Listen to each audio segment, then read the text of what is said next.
The Grand Slam round of 16 is done and dusted, ladies and gentlemen. My name is Harry Durham, and welcome to the talkSPORT Darts YouTube channel. The quarterfinals begin in Wolverhampton this evening, and of course, they will be being played on Saturday night as well. Joining me to look back on the round of 16 and also the rest of the competition is the co-presenter of the weekly dartscast, Alex Moss. Lucas Vayig, he's booked his place in the quarterfinals after beating Nico Springer.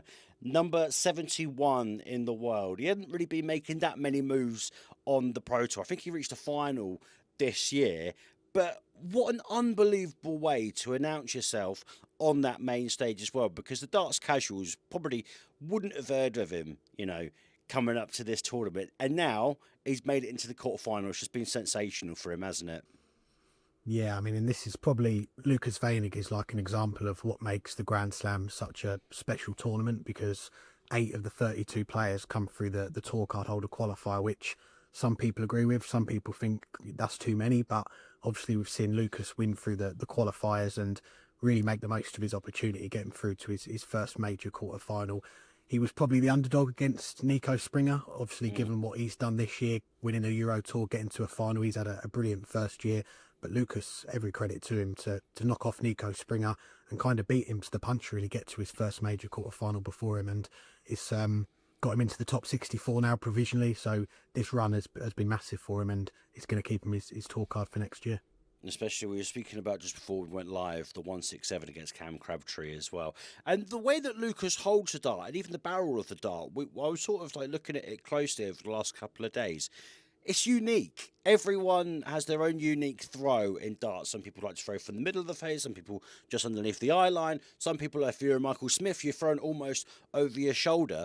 But I'm trying to find something that I could grip like a pen or a pencil, but I can't find anything. Oh, I got a pen.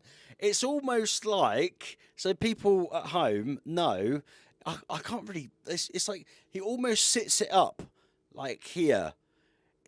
And his wrist, it's almost like he's just, we always get told in darts, don't push up, don't push up. But it's almost like he's doing that action, holding it in such a bizarre way. And listen, if it works for him, it works for him. But I don't understand physically how it happens, but it's happening. Yeah, it's one of them throws that you'd say, don't try this at home. And but no, as you say, it works for him really well. And I remember chatting to Lucas, it's got to be 2 or 3 years ago now, and I was calling him the German Gerwen Price, because obviously you watch him on TV, he's got the big muscles, and probably in better shape now than Gerwen Price after he's lost all of his weight. He can probably lift a bit more than him now, but yeah, he's obviously got to contend with that as well, because he used to do the powerlifting as well. So yeah, throwing darts obviously a lot lighter weight than the weights he's lifting, but that can maybe have an impact on your game. If you've had a heavy day on the weights, then going to play darts, you're probably not going to be as fully tuned in. So that's something that he's had to kind of think about as he's progressed through his career. Connor Scutt last night, he's a good pal of mine. I thought he was so unlucky. I messaged him this morning and he was actually in really good spirits. 3-0 down to Josh Rock and battle back. Connor, as we've known for such a long time, if it was all the way back in Modus and even on the stage at the Ali Pali last year, he's such a huge talent. The confidence that this will give him as well. And I messaged him and I was like, you cheeky such and such, with that little finger that he was pointing out whenever he'd be lining up that 180. It's just, I spoke to Phil Bars a couple of days ago. It's just a case of Connor trying to find that game on the floor so he can really progress and be a mainstay in these majors as well. Yeah, I really like Connor as well. He was actually one of our first guests on our podcast, very first episode. So since then, I've kind of followed his career, how he's got on. And last year was such a great year for him on the Challenge Tour. He got his tour card via how well he did on the Pro Tour, so he didn't have to take his tour card. But yeah, this year, not gone according to plan for him. I think it's fair to say the last 16 this week is the joint best run he's had across all the events this year. So that shows you that he's not having big runs this year. That's something that he needs to obviously work on for next year. But like you say, he's such a talented player, someone that really thinks about the game. He's a big thinker about everything in the game. Tinkers with his equipment sometimes. He uses the Condor 120 flights. I think he's one of the only players using them on the tour. But when he gets them right, as you saw last night, he can really battle with the top players like Josh Rock. And I kind of feel like he had a missed opportunity there. I think it was 8 legs apiece on Josh's throw.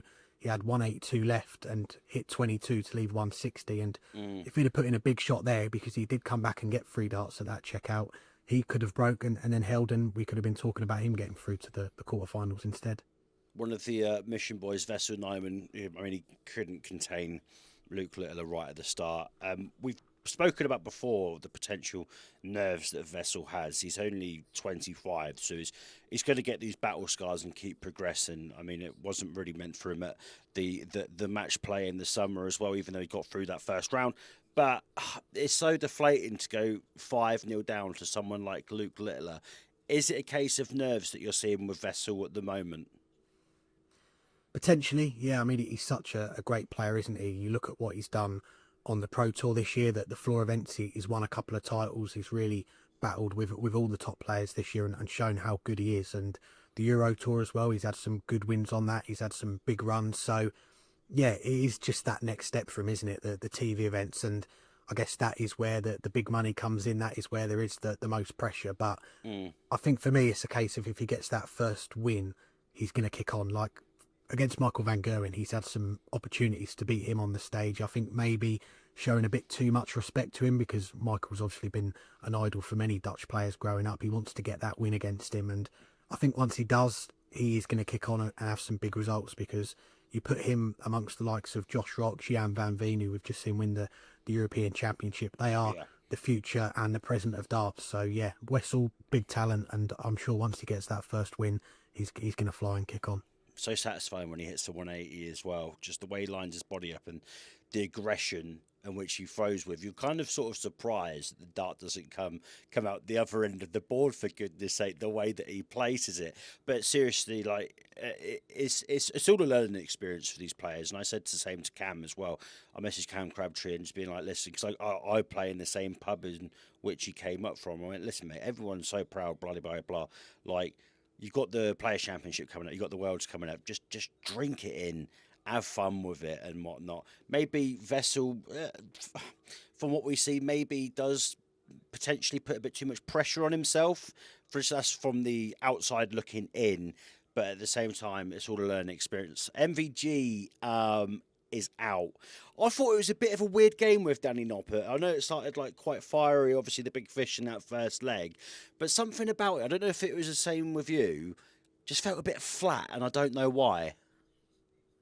Yeah, I mean, it was such an explosive start to the game, wasn't it? There was the two 170s, the 160 in like the first 4 legs, and I think it kind of settled down a little bit after that. But Danny Noppert, I've got to give a lot of credit to him. He's someone that doesn't get talked a lot about when we talk about like the underrated players in darts. Danny Noppert's name always comes up, but he's such a tricky customer. And last night on throw, he was so solid. Michael van Gerwen didn't break him once, and that shows you how good he was. And once he got that early break, he didn't really look back from that. And for me, Danny Noppert, he's someone that I'm surprised he's not won a title this year, because he's got to a final on the Euro Tour. He's had some other good runs in the major events. Obviously, the Premier League is something that gets talked about a lot. For me, I think he's a player that is good enough to get there. And if he can have another couple of good wins this week, then I think he's going to put himself right in contention to get there. But yeah, for me, I was very impressed with Danny Noppert to knock out Michael van Gerwen, someone that we have seen win that major quite recently, the World Series finals. But he can be so up and down at the moment. He had the 108 average against Gary Anderson, and we're all thinking, hang on, is Van Gerwen back again? Is he going to go all the way again? But his levels have dropped, and Danny's someone that you just can't take lightly. And as we saw last night, he was able to get that win over him. Right then, quarterfinals time, kicking us off this evening. Ricky Evans versus Gerwen Price. Ricky's already beaten Gezi at the Slam, of course, in the group stages. When Ricky is on it, every single aspect of his game is just unreal, mate. I love him. I love him more than members of my own family, and I've never even met the guy. Like, you know, you just know someone you're just going to get along with and just have a laugh, have a couple of pints, throw some arrows, tell some jokes, and you just want to give him a cuddle like a big old teddy bear. I love him so much. Gezi, he knows how to win the Slam. He's done it 3 times already.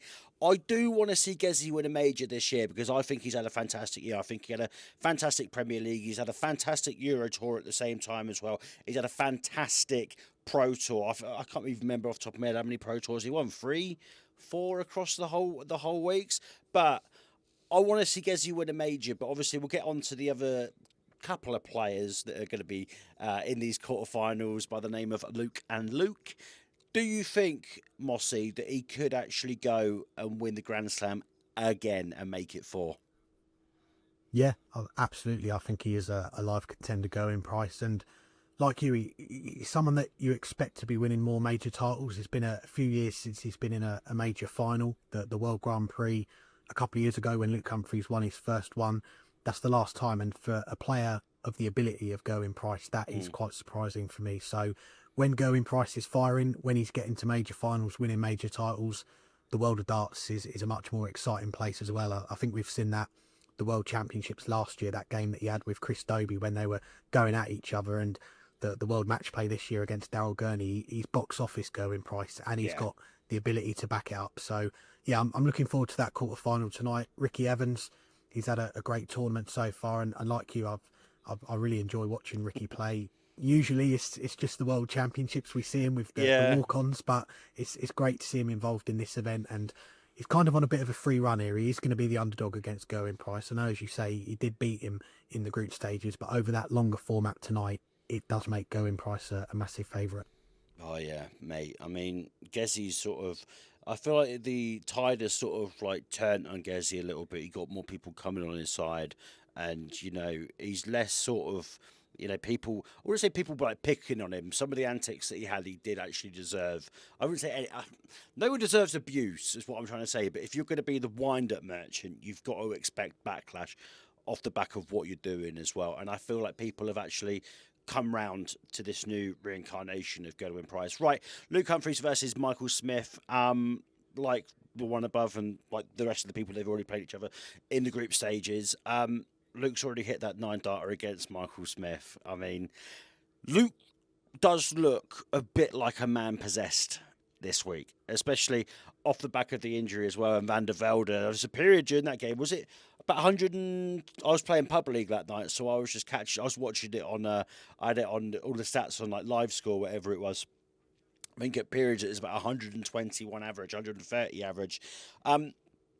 Said about their meeting in the build up to their group game, you don't know which Michael Smith is going to turn up, and we know that Michael's had his injuries we've seen multiple pictures of the arthritis on his foot and ankle region, and also his wrist as well. Bully Boy knocks out Chris Dobey after what felt like about 10,000 missed match darts in that round of 16 clash. And do you know what? I thought Chris was actually playing well. Obviously, he came through his group unbeaten, but there's something just so poetic about Bully Boy being back at this level. Luke knows how important this whole tournament is, let alone this game, because of, and we'll get into the world #1 spot towards there when we come on to Littler. But are you, because I think we are you expecting Turbo Luke Littler once again, like we've seen over the last couple of days? Yeah, absolutely. I think we will. And the game with Luke Humphries and Michael Smith, obviously, as you say, the repeat of the groups, it is going to be Humphries as the big favourite. Looking on how the players have played, and we should give a shout out. I think it was Mandy, the physio, that sort of got Luke Humphries out of his sick bed to play the game. So yeah, he got the massage, so he's ready to play. So yeah, I'm sure her rates are going to go up after that, seeing him average 108. But yeah, if he's fully fit and firing, even if he's not, as we saw the other day, Luke Humphries, I think he's come into this tournament. Obviously, the Grand Slam last year was such a big disappointment for him going out in the group stages. So he's come back this year, wants to make up for that. And as you say, the world #1 ranking is something that he's getting asked about and he's probably thinking about as well. Michael Smith, yeah, it's great to see him back on the TV, I think, first and foremost, because it's been a long time since we've seen him. Not the player he was back when he was obviously winning the World Championship, but he's someone that we spoke to him quite recently as well, someone that is so determined still to battle through the injuries, keep playing and win those major titles again. So yeah, again, like I said with the first game, the longer format, it does favour the player that's in more form, and that is Luke Humphries. But Michael, if he can keep it close like he did with the game against Chris Dobey, then he's got a shot. Quick one on Noppert versus Vayig. Where do you stand? Do you want the fairy tale to continue with Lucas Vayig and for him to go through to the semi-final? Yeah, that would be great to see. Again, it's a bit of a broken record here, but the longer format going from first to 10 to first 16, it does favour Danny Noppert quite a lot here. And I don't know if Lucas Vayig has played as much as long as this. He's not played in the World Championship before, so that's going to be a bit of a test of endurance for him. But yeah, he's had a brilliant tournament. If he can keep it going, get to the semi-finals, that's even a bigger push for him going into next year, because he knows he's got his tour card for next year. He can kind of play with a bit of freedom now, trying to attack the rest of the tournament, not have that to worry about. And yeah, he's got Ali Pali coming up as well, so I think it's a big tick for him that he's going into that event as well, knowing that the tour card's safe and he can just try and win the World Championship and become a millionaire.